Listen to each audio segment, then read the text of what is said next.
پاکستانی قوم عمران خان کو 50 سال سے جانتی ہے۔ ان سالوں میں عمران خان نے کبھی اپنی قوم کو مایوس نہیں کیا، کبھی ان کو دھوکہ نہیں دیا، کبھی اپنے ملک کے لیے ندامت کا باعث نہیں بنا، ہمیشہ اس کی بہتری کے لیے کوشش کی، ہمیشہ اس کے لیے عزت اور نام کمایا، ہمیشہ اپنے لوگوں کے راستے میں آسانیاں بکھیری۔ تب بھی جب دنیا کو اس کی جیت ناممکن لگتی تھی، تب بھی جب اس کے اپنوں کو بھی اس کے خواب اس کے قد سے بڑے اور غیر مرئی لگتے تھے، تب بھی جب اس کا مشن دیوانے کی بڑ گردانا جاتا تھا، اور آج بھی جب اندرونی اور بیرونی تمام طاقتیں اس کو گرانے کے لیے یکجا ہو گئی ہیں، وہ اپنی قوم کے لیے ڈٹا ہوا ہے اور ڈٹا رہے گا۔ اگر اس نے کہا ہے کہ وہ خون کے آخری قطرے تک لڑے گا، تو ہم جانتے ہیں کہ وہ لڑے گا۔ ہمیں اس کے دعوے کی صداقت جانچنے کے لیے اسے آزمانے کی ضرورت نہیں ہے، وہ نصف صدی سے ہمارا آزمایا ہوا ہے۔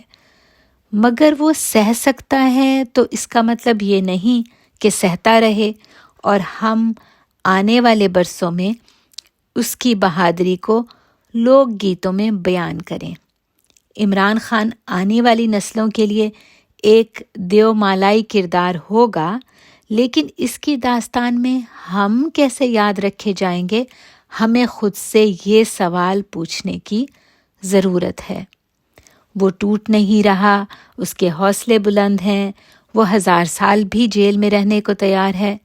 یہ سب باتیں جہاں عمران خان کی اولو العزمی کی تعبیر ہیں، وہیں 40 دن سے بے گناہ قید و بند کی صعوبتیں جھیلتا عمران خان ہماری کم مائیگی کی دلیل، ہماری ذلت کا ثبوت ہے۔ جہاں دنیا سے الگ تھلگ کال کوٹھری میں اپنے ایمان کی طاقت کے دم پہ بیٹھے اس شخص پر روز و شب کا پھیر زندگی کے نئے رموز آشکار کر رہا ہوگا، وہیں ہمارے ہر دن کی شام ہمارے قریب تر آتے زوال کا نوحہ پڑھ رہی ہے۔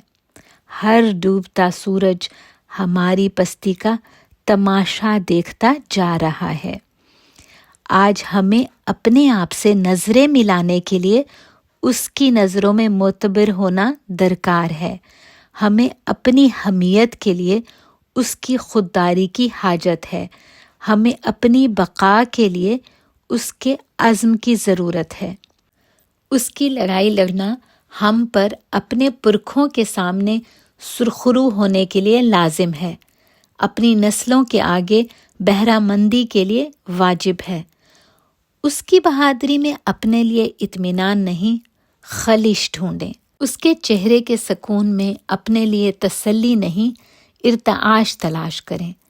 اس کا عزم آپ کی روح کے لیے تھپکی نہیں، تازیانہ ہے۔ ثابت کریں کہ ہم اس کے قابل ہیں، ثابت کریں کہ صرف وہ نہیں لڑا ہمارے لیے، ہم بھی اس کے لیے لڑنا جانتے ہیں۔ سوال کریں، گلی محلوں، چوک چوراہوں، سڑکوں پر، گھروں میں، انفرادی طور پر اجتماعات میں، زبان سے، عمل سے پوچھیں کہ وہ کس جرم کی پاداش میں قید ہے۔ پوچھیں کہ اس کو پابندِ سلاسل رکھ کر قوم کی کیسی نیک نامی اور کون سی خدمت ہو رہی ہے۔ بتائیں کہ اس کا گناہ اپنی ملت کا سودا نہ کرنا ہے۔ بتائیں کہ اس کا قصور ہماری غیرت پر سمجھوتا نہ کرنا ہے۔ بتائیں کہ یہ نظام اس کو نیچا دکھانے کے لیے کتنا گر چکا ہے۔ بتائیں کہ اس کو ہرانے کے لیے کیسے جائز اور ناجائز کے معیار تلپٹ کر دیے گئے ہیں۔ بولیں، آواز اٹھائیں، اس سے پہلے کہ اس کا حوصلہ ہمارا پچھتاوا بن جائے، اس سے پہلے کہ مائیں بچوں کو لوریوں میں اس کی کہانی سنائیں اور ان میں ہماری حیثیت کسی بدنما قیدو جتنی بھی نہ رہی ہو۔